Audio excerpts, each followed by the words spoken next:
Hi everyone, today we are making a Christmas wreath. My friend love how I make my candy cane Christmas wreath. If you haven't watched that yet, check out the link above. They asked me if I can help them to create a wreath similar to my candy cane wreath but also matches their Christmas tree.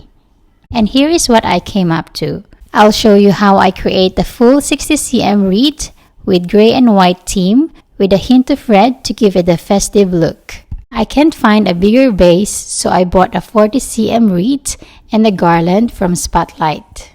You'll have to open up the leaves of the wreath and the garland to make it look more fuller.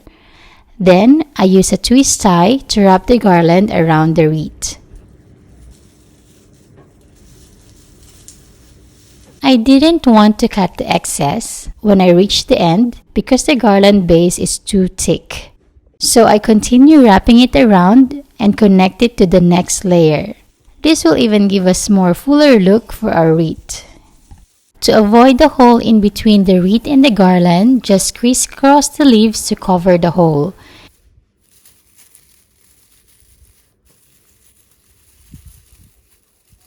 And here's the difference before and after we added the garland and the wreath. The next part is to add the mesh ribbon. I'll be using a gray mesh for this wreath. The first thing to do is to make a puff. You'll need to gather the end of the mesh and then gather it again roughly around 12 inches away from the first one, and I use a twist tie to gather them together like so. Then I use 2 leaves from the wreath to tie the mesh. You'll just have to crisscross the leaves and it will stay in place. Next, create another puff by gathering the mesh together and use the leaves to tie it down. The size of the puff will be depending on how big or how thick your wreath is. Just continue doing this until you reach the other end of the wreath. Cut your mesh in the very end so you'll have enough to cover the whole wreath. And to make the last puff, you just need to fold the very end like this and tie it with a twist tie. Then use the leaves to attach it in the wreath. And this is how your wreath should look like after attaching the mesh ribbon. Our third step is to add our ribbons. I measured 10 inches for this ribbon. I just keep folding it to have the same size and cut it to make 10 pieces of this ribbon. I choose 3 ribbons for this design.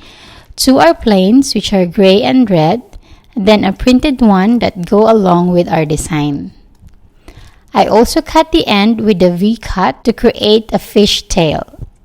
Once we have cut all the ribbon, we just need to use a twist tie. I layer the 3 ribbons together, then pinch it in the middle, and then I tie it with a twist tie. Make sure that your twist tie is long as we will use it to attach it in the wreath.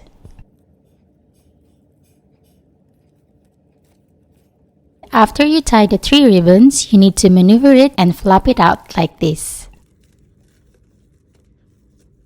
I alternate the order of the ribbon to give a variation.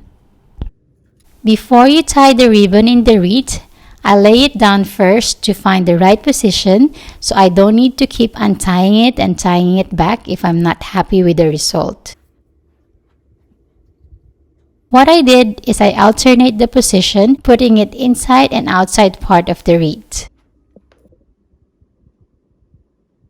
When I'm happy on how it looks, then I tie the ribbon at the base of the wreath.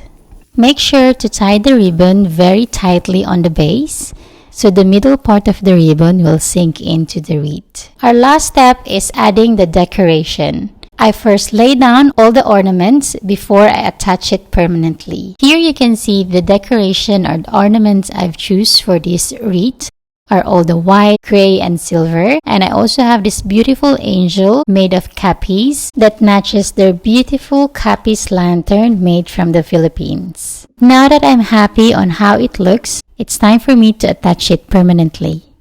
I use 2 kinds to tie the ornament. One is my usual twist tie and the other one is a wire. For those ornaments and baubles that has a hole, I can just simply wrap the twist tie around it and tie it to the leaves or the base of the wreath.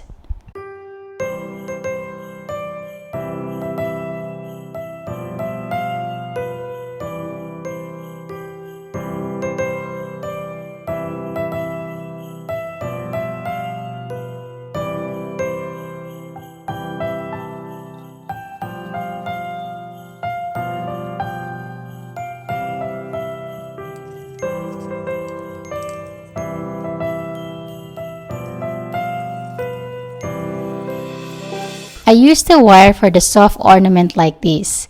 Since it's sharp, I can poke it at the back of the ornament and then attach it to the wreath. The wire is sharp like a needle. You can also poke it through a fabric.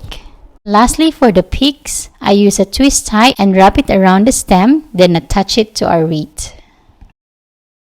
And here is a very full gray and white wreath that matches my friend's Christmas tree. You can also create something like this to match your Christmas tree by following the same process and by just changing the colors and the ribbons and the decoration. Thank you for watching. Please like and share if you find this helpful. I will also have more wreaths to create that I will be uploading soon, so make sure to subscribe and click the notification bell to see more video like this. Thank you for watching. Bye!